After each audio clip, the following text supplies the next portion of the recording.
Hey, this is Jen. Mango's over there. So, one of the things people are constantly asking me, or they tell me some sort of horror story that they're like, oh my gosh, I had a bird once, but I got bit. Or they're like, aren't you scared she's gonna bite you? Well, listen. I can't zoom in on this mode. And I'll explain my truck situation later. But remember we talked about the fact that she has an attitude and opinions the size of Texas? Well, anyway, I was getting some food for her and she got super excited, and I touched her beloved box, and anyway, long story short, one thing with birds is that it's not if you get bit. It's not, oh my gosh, my bird's a biter. All birds are biters. End of story. Some bite less than others.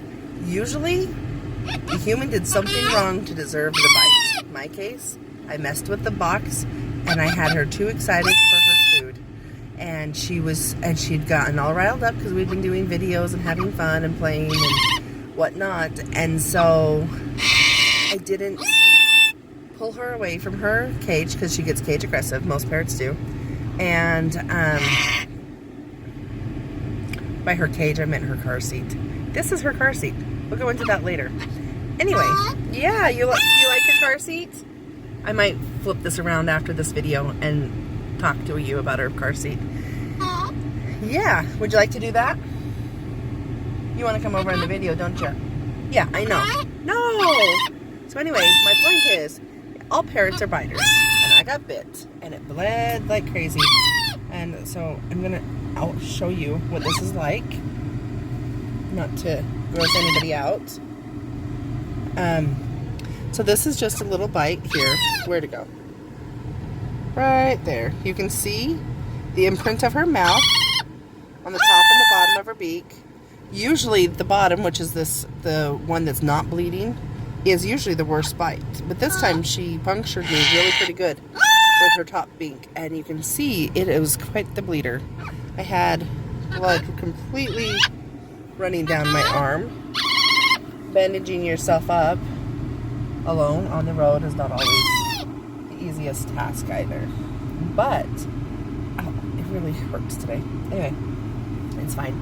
You can ease the pain of a bird bite by ice, because I think a lot of the damage is from, she wants in the video, is a lot of the damage and the pain is caused by bruising more than actual puncturing.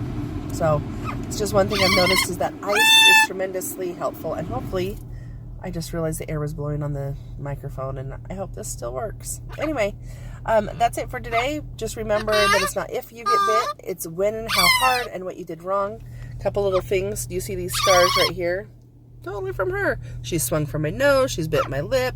My finger right here is just barely healing to the point that I can bend it again. That took a couple months.